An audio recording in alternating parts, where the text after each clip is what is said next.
Hi, I'm Jeff Stokes. Welcome to Jeff's Daily Dose of Encouragement.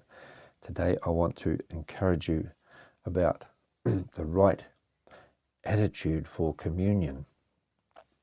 In 1 Corinthians 11, Paul writes this, it's the end of what he says about communion. It says, verse 26, for as often as you eat this bread and drink this cup, you do show the Lord's death till he come.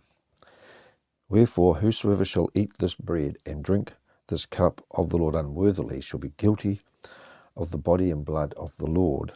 But let a man examine himself, and so let him eat of that bread and drink of that cup. For he that eats and drinks unworthily eats and drinks damnation to himself, not discerning the Lord's body. For this cause many are weak and sickly among you, and many sleep, that means dead. For if we would judge ourselves, we should not be judged. I'll just leave it there. It is so important that we have the right heart. At the beginning of this section or passage, Paul was dealing with and addressing division among people, and then he suddenly switches into communion.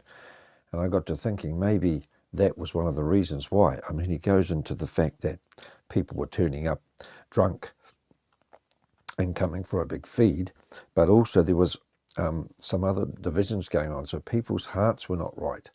Whatever it was, people's hearts were not right. And then they were taking communion, and then people were getting sick and dying. And so that's why it's so important to take communion with the right attitude.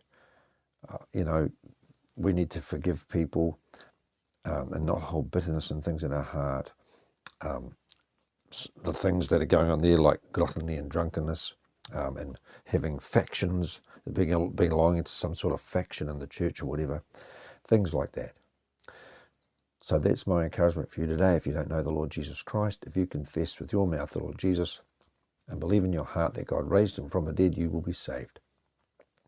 For whosoever shall confess that Jesus is the Son of God, God dwells in him and he in God. God bless you. Have a great day.